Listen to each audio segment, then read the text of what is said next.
Ann Arbor, Michigan. Chase Winovich is rolling now. He already explained how as a kid he ate a live fish for $20. He caught the smallest one, ate it, saw the blood and hated it. He has delved into what it's like to share your vulnerabilities with the world as someone whose public profile is starting to grow exponentially. He has admitted he's learning how to deftly deal with the realities of fame, both positive and negative. And he knows it's all about to change again this weekend, as he's days away from being an NFL draft pick, possibly as high as the second round. He'll become a professional athlete. The way it did at Michigan, when he had his first touch of stardom. He knows things are going to change again. His process might be uniquely suited to handle it, though. It's how Winovich's brain works, how he processes the very existential questions life often presents. And yet, all of it, everything he'll discuss over an hour-plus conversation, often leads back to one thing. One word: why. He always asks it, always wants to know. It's how he learns, how he tries to figure out his way in the world. It's why he thinks he might be different than most, something he's very okay with, like, why is this the way we're thinking? Is there any way we can do it better? I think that stuff. A lot of the interviews I've done, they poke at the concept of being different, Winovich said. But no one has really questioned about what is different, if that makes sense. It's almost topical, and something that maybe I haven't even done. The concept of why, the best question in language, has been part of a knowledge quest as a way to constantly search for self-betterment. He's constantly seeking ways to find the answers to questions and realizing when it's time to stop certain pursuits because the answers might never come. Draft Academy documents the journey of 6 prospects: Nick Bosa, Marquise Brown, Drew Luck, Tyree Jackson, Jarrett Stidham and Josh Jacobs. Watch on ESPN. It all started in high school in suburban Pittsburgh with a Joel Osteen video he saw on YouTube. I don't remember exactly what it was, but he was like, "You're feeding your mind poison," Winovich said. And that's always kind of stuck with me. What you put into your mind, it changes the way you think, subconsciously how you pursue stuff, how you see the world. That includes how you think about it, how your experiences shape your worldview and how to push past that to reach a deeper understanding of the world, your place in it and the greater context of what happens within it. It fits Winovich's broader goal of using his platform as a future NFL player to give back as much as possible. It has been a balance for him, juggling the broadening fame in his college town with his continuous thought that since he has reached this position in his life, he has to give back as much as possible. Winovich's opportunity came in Ann Arbor throughout the past 2 years as his profile increased. He went from unknown scout team tight end to the Wolverines' most recognizable player and the face most connected to the program in the past 12 months, other than his coach, Jim Harbaugh. He became more outspoken, from being one of the biggest voices of Michigan's revenge tour throughout the second half of his final season to interactions with UFC star Conor McGregor and dyeing his hair orange for awareness for the Chad Duff Foundation for the 2018 Outback Bowl. That's kind of been my attitude with anything I've done, is that I felt like I owed it, Winovich said. That's a fear for me, getting in a position where you get jaded and you don't owe back to society and people anymore. In my head, like, I'm more motivated than ever to go back. I have a vision for making millions for some charity. I want to give back more than just a few $100,000. I want to have a real impact on society, and a positive one at that. I feel like I've laid the groundwork and that's why this process is so exciting for me. Chase Winovich, I have a vision for making millions for some charity. I want to give back more than just a few $100,000. I want to have a real impact on society, and a positive one at that. I feel like I've laid the groundwork and that's why this process is so exciting for me. I feel like I had kind of a playground where I can experiment and learn about myself in this new role. And I'm studying almost like in the game, like how people treat me versus how they didn't, what kind of things, just kind of connections and leverages that you can kind of acquire. His play backed up his personality, as he had 34.5 tackles for loss and 13.5 sacks the past 2 seasons thanks to his physical talent and non-stop motor. With the increasing attention came the need to find a balance between the person he was, the man he's becoming, and the figure the outside world might project him to be. The thing about Chase that I really respect him for is that he really hasn't changed at all, said Matt Thompson, one of his close friends. A lot of his friends that kept to his circle, they like him for the person he is, the quirky guy he is, and not necessarily a football star. He's been good in identifying that some people just want to think it's cool to be with an all-American defensive lineman. He's been very good at staying close to the people who like him for who he is. How he managed it is a product of the lessons he picked up along the way and a reflection of a personality that hasn't changed even though he's gone from unknown to relatively well-known. Chase Winovich is in the middle of a thought. He's eating a late lunch following a checkup on his surgically repaired thumb last month. Staring at a plate of virtually uneaten polenta fries, he's anti-onion and tasted them in the first bite he had. Winovich explains the evolution of his life the past few years. How it can be tough to balance the position many athletes in his position go through, learning who to trust and who not to, of being pushed into a spotlight they aren't necessarily accustomed to but also had to be prepared for. Then it happens.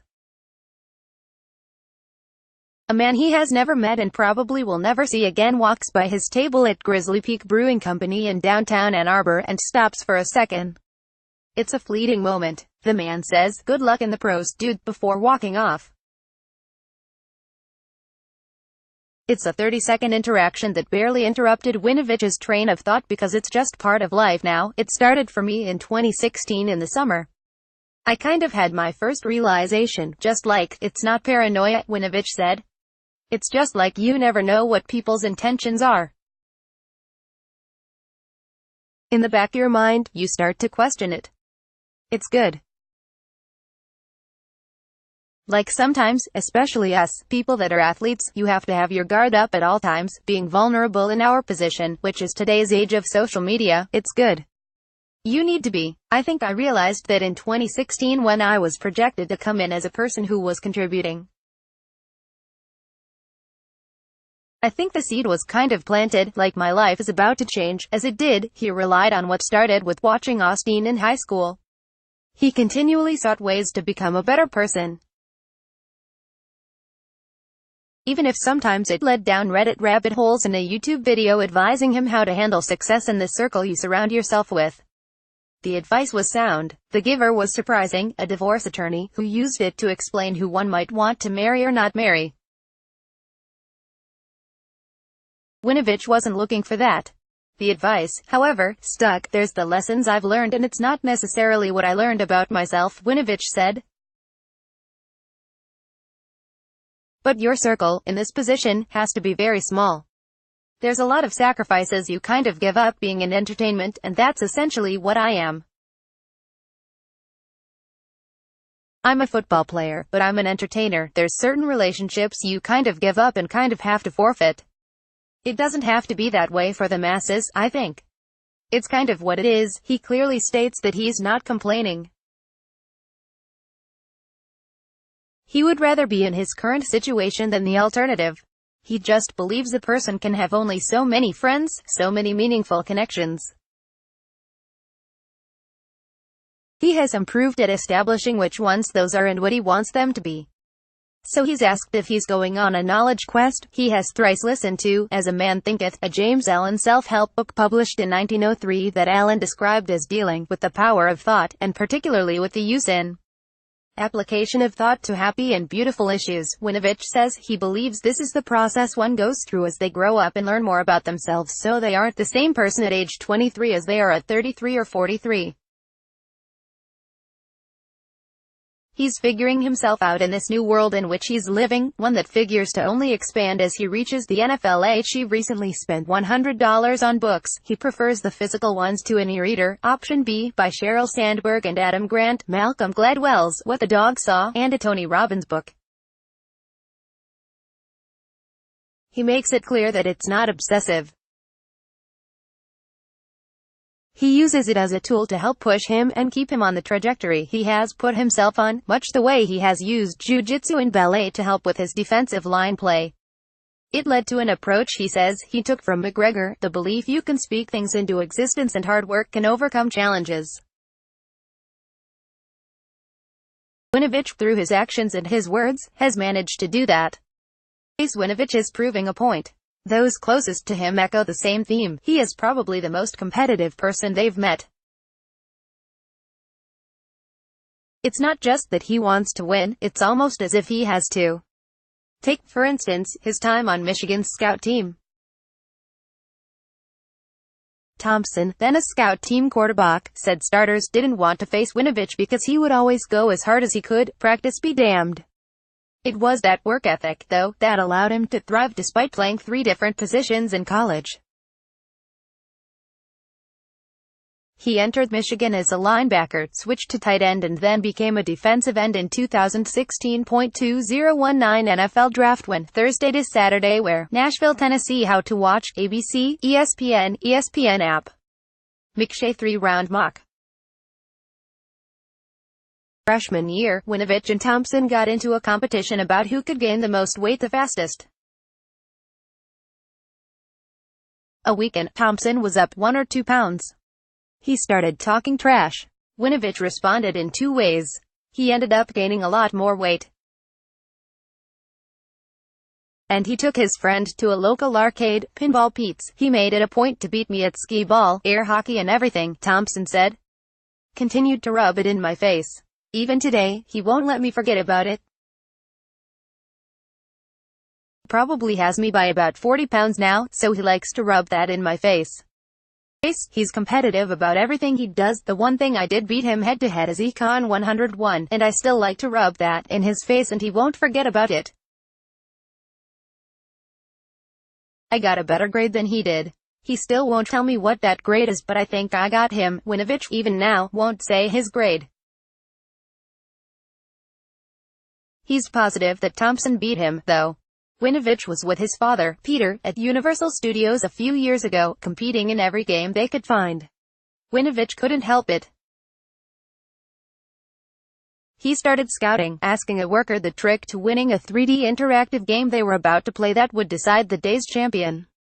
The worker told Winovich the edge came if he pushed both buttons down at a certain action toward the end of the zombie shooting. The game started. He looked for the moment. I started yelling so you couldn't hear it, because I knew the audio was going to come on and he couldn't hear it, Winovich said. I ended up doing it and winning. He was so mad about it. Chase Winovich is different. That can be classified in many ways. In this case it's good. He embraces it because he's a believer in the uniqueness of every human. It's from where his competitive instinct comes. He's willing to be open in a world where many are often closed off. He's willing to share his opinion when he knows it might be easier to say nothing at all. He doesn't believe in being a read from a script guy and admires athletes who speak their mind. He knows some might look at that and think it's dangerous. He doesn't. As Winovich figures out how to navigate his life, he also has a strong sense of who he is. He knows his personality, where he comes from and how to balance along the line of showing his personality, taking chances with it and not going too far. There have been lessons learned. For instance, he didn't anticipate the brushback from Michigan State fans after his own little brother comment after the Wolverines defeated the Spartans in October. He just has to learn from it. That goes with how he handles the media, how his social media is run and how he presents himself. It's why, when he checks the people he's surrounding himself with, he wants people who will say no, who will call him out if he's doing something detrimental to his overall success, even things as small as having a soda at dinner. First Draft Podcast Kipper, Mich and Sprout dissect the draft. Those who matter to him will be there. That's it, no frills. Just the people he knows will get him through. I always talk to him and I always try to say, Chase, if you have 2 or 3 really good friends growing up, you're doing well, said Steve Kunzman, a childhood friend.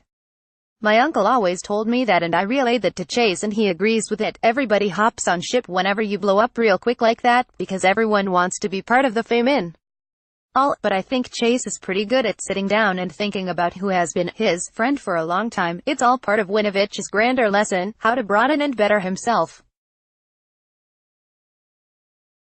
It just might take time to find the answers on his quest for knowledge and understanding while entering the NFL.